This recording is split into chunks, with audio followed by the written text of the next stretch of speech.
Guy, just looking at his numbers alone, you can tell he's the best at what he does. Right? He's the best scat back in the league. I feel like there's no one that can compare to him. He can be lining up at any skill position on the field and be the best at that position. It's pretty wild to see him run routes.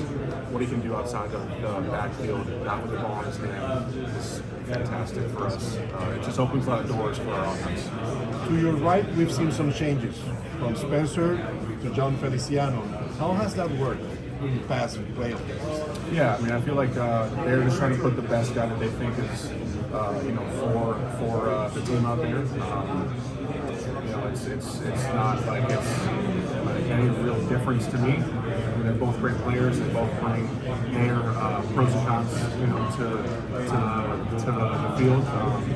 But at the same time, I feel like whoever's out there, I think we have a good, solid group of guys. What can you please send a message to all the faithful in Mexico City, especially in Mexico? You had a lot of fans down there, one of the biggest fan bases in the NFL. Can you please say a quick message? A few words, what?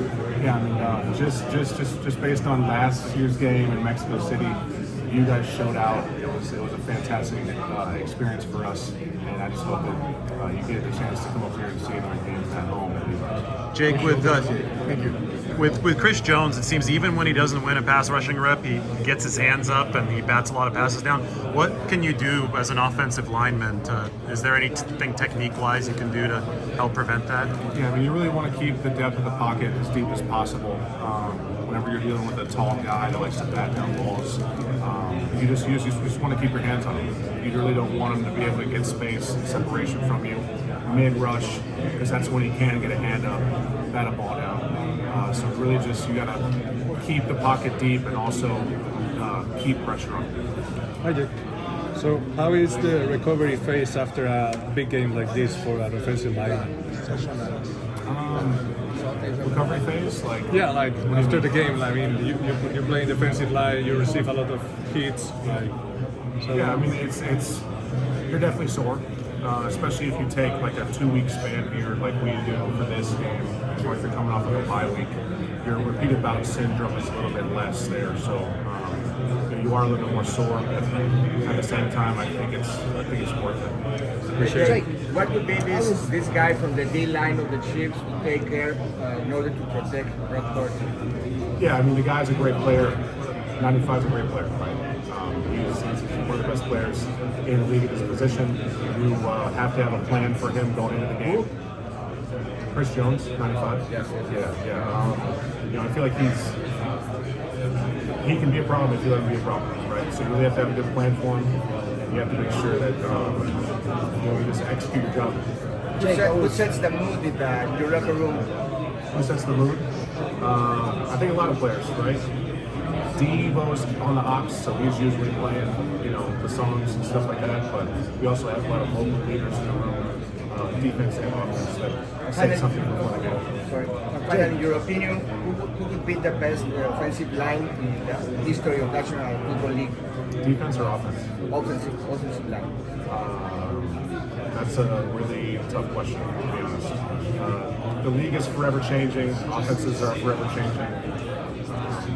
I think if you take an offensive line from 20 years ago and you put them in today's league, they wouldn't be very good, and vice versa. So that's a really hard question to answer. Jake, I was hoping you could describe a little bit of the chemistry that the offensive line has with Christian McCaffrey, because it seems like you guys are always in the same thing. Yeah. I mean, I feel like the guy just does his homework, right? You can tell that the guy's studied the entire game plan. He understands what's going on every single play, regardless of if he's at the H or if he's at, knows his the Z position or whatever he's lined up on the field. And he also understands our combo blocks up front in his own game.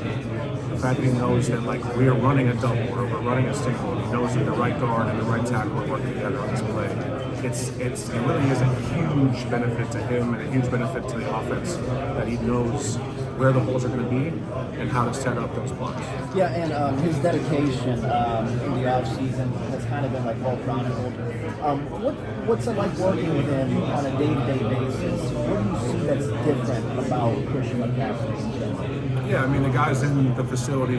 What I think 24/7. Like I show up, he's there. When I leave, he's there. So it's pretty impressive that he's done as much as he's done outside of football, but also on the field and towards his craft, he's dedicated so much time towards it. Shake Ryan Griffin was talking yesterday about how Brock came into the league with an aggressive mindset, has added an understanding of the offense over time in the league. How have you seen Brock's understanding of your system grow, and especially with the communication you guys have? Give us a couple examples. Yeah, I mean, just looking at this season in general, but what we've asked with Brock these past 2 games, like go out there in the second half and lead a comeback. Right? Like that's something that you can't ask a lot of quarterbacks in the league. And he was up for the task and he did his job. He made sure that he put the ball in the right people's hands and gave us the opportunity to win. That's something that you really can't ask every single quarterback, especially a quarterback that isn't a first-round draft pick and doesn't have all the intangibles that come with that. I feel like he's just every single week, and he's improving his game, and he's proving the world that he's here to stay. Do you feel like Kyle Shanahan's play calling has gotten different as Brock has developed as a player? Yeah, I mean, I think so a little bit. I think the run game's kind of the same since I've been here. A little bit more. What would it be? Systematic things to use wideouts in the run game, but at the same time, I feel like it kind of all boils down to just establish a wide zone run game, get the gap plays off of that, and in the pass game, he's arguably the best coach at exploiting what he sees on the film as holes in that defense. How has he changed the way you look at football? Oh, it's completely different. Like just between Coach Furster and Coach Shanahan, my idea of football, especially on offense in high school, that's can't even compare, to what it is now. So how does the blocking for a team that's built around explosive plays differ from maybe a more, team that has a receiver with 120 catches for short yardage? This team is so built around Debo makes an explosive play, Ayuk makes an explosive play. How does that change your job? I don't know if that's true. I don't think we demand explosive plays here and there. I think that they develop over time, especially throughout a game. Obviously, there's plays that we go into the game knowing are going to be great plays, or hoping that they're going to be great explosive plays, touchdowns. If you would want to call those, but I wouldn't say that that's like that we have to have explosives in order to win a game. I feel like we really need that. Going out there and running a run play for 4 yards, and then doing it again, and then doing a short yardage, dump pass to Christian, he makes 7, and that's something that you see across the league. But at the same time, we can definitely still do it. What